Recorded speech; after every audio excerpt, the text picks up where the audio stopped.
Okay, ಅದು ಅಂದರೆ ನೀವು ದರ್ಶನ್ ಸರ್ ವಿಚಾರ ಕೇಳ್ತೀರ, ಸ್ಟ್ರೈಟಾಗೆ ಕೇಳಿ. ಇದೇನಾಗುತ್ತೆ ಗೊತ್ತಾ, ಫಸ್ಟು ಒಂದು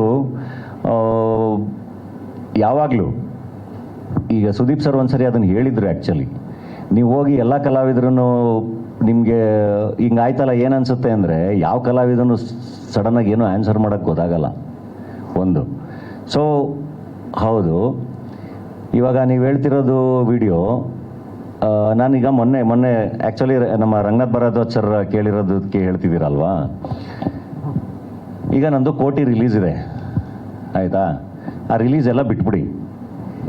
ನನಗೆ ಈಗ ನಾನು ಪೂರ್ಣ ನನಗೆ ಭಾಳ ಇಷ್ಟ. ನಂದು ಅವನು ಅಣ್ಣ ತಮ್ಮನ ಸಂಬಂಧ ಎಲ್ಲ ಇದೆ. ಅವನು ಸೂಪರ್, ಅವನು ಇದು ನಾವು ಭಾಳ ಎಮೋಷನಲಿ ಕನೆಕ್ಟೆಡ್ಡು ಎಲ್ಲ ಇದೆ ನನಗೂ ಪೂರ್ಣಂಗೆ ಅಲ್ವಾ. ಸೊ ನಿಮಗೂ ಇರುತ್ತೆ, ನಿಮ್ದಾರೋ ಫ್ರೆಂಡ್ಸ್ ಇರ್ತಾರೆ, ನಿಮ್ದಾರೋ ಅಣ್ಣ ಇರ್ತಾರೆ, ನಿಮ್ದಾರೋ ತಮ್ಮ ಇರ್ತಾರೆ, ಎಲ್ಲ ಇರ್ತಾರೆ. ಅವರು ಯಾವುದೋ ಒಂದು ಪರಿಸ್ಥಿತಿಗೆ ಈ ಥರ ಸಿಗಾಕೊಂಡಾಗ, ಅದು ಗೊತ್ತಿದ್ದಾಗಿದೆಯೋ ಗೊತ್ತಿಲ್ಲದೆಲ್ಲ ಆಗಿದೆಯೋ, ನಿಮಗೆ ಕೋಪ ಬರಲ್ವಾ? ನಿಮಗೆ ಬೇಜಾರಾಗಲ್ವಾ? ಆಗತ್ತೆ ತಾನೆ? ಹೆಂಗೆ ರಿಯಾಕ್ಟ್ ಮಾಡ್ತೀರ ಅವಾಗ?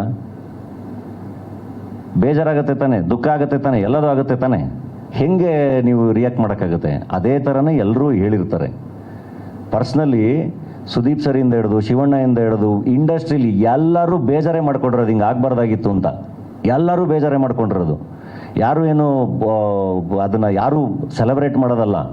ಹಂಗಂತ ಯಾರೂ ಟಕ್ಕಂತ ಸಪೋರ್ಟ್ ಮಾಡ್ಕೊಳಕ್ಕಾಗಲ್ಲ ಅಲ್ವಾ ಆ ಥರದ ಸಿಚುವೇಶನಲ್ಲಿ. ಸೊ ಅದಕ್ಕೆ ಕಾನೂನಿದೆ, ಇನ್ನೊಂದಿದೆ, ಮತ್ತೊಂದಿದೆ, ಅದನ್ನೇ ಮಾತಾಡಿರ್ತೀವಿ. ಅದನ್ನು ಮತ್ತೆ ಬೇರೆ ಬೇರೆ ಥರ ಅದನ್ನು ಕನ್ವೆ ಮಾಡಿರ್ತಾರೆ. ಆ್ಯಂಡ್ ಈಗ ರೀಸೆಂಟಾಗೂ ಅಷ್ಟೇ, ಈಗ ಆ ಪ್ರಶ್ನೆ ನನಗೆ ಬರುತ್ತೆ ಅಂತಲೂ ಗೊತ್ತಿರಲಿಲ್ಲ. ಸಡನ್ನಾಗಿ ರಂಗನಾಥ್ ಭರದ್ವಾಜ್ ಸರ್ ಕೇಳಿದಾಗ ನಾನೇನು ಯಾವುದನ್ನು ಸಪೋರ್ಟ್ ಮಾಡಿಕೊಂಡು ಎಲ್ಲ ಮಾತಾಡಿಲ್ಲ, ನನ್ನ ಪ್ರೀತಿನ ನಾನು ಮಾತಾಡಿರೋದು. ಅಂದರೆ ನನ್ನ ಕೈಲಿ ಏನು ಮಾಡೋಕ್ಕೆ ಸಾಧ್ಯ? ಇವಾಗ ಟೈಮ್ ಟ್ರಾವೆಲ್ಗೆ ಅವಕಾಶ ಸಿಕ್ಕರೆ ನಾನು ಚೇಂಜ್ ಮಾಡ್ತೀನಿ ಅಂತ ಹೇಳಿರೋದು. ಅದು ಬಿಟ್ಬಿಟ್ಟು ನಾನು ಇವಾಗ್ಲೂ ನಾನು ಇದೇ ಹೇಳೋದು, ಅಂದರೆ ಅದೇನಾಗಿದೆ ಕಾನೂನಾತ್ಮಕವಾಗಿ ಏನಾಗಬೇಕು ಅದಾಗಿ ಅದರಿಂದ ಎಲ್ಲ ಚೆನ್ನಾಗಾಗಿ ಆಚೆ ಬಂದು ಅದು ಖುಷಿನೇ.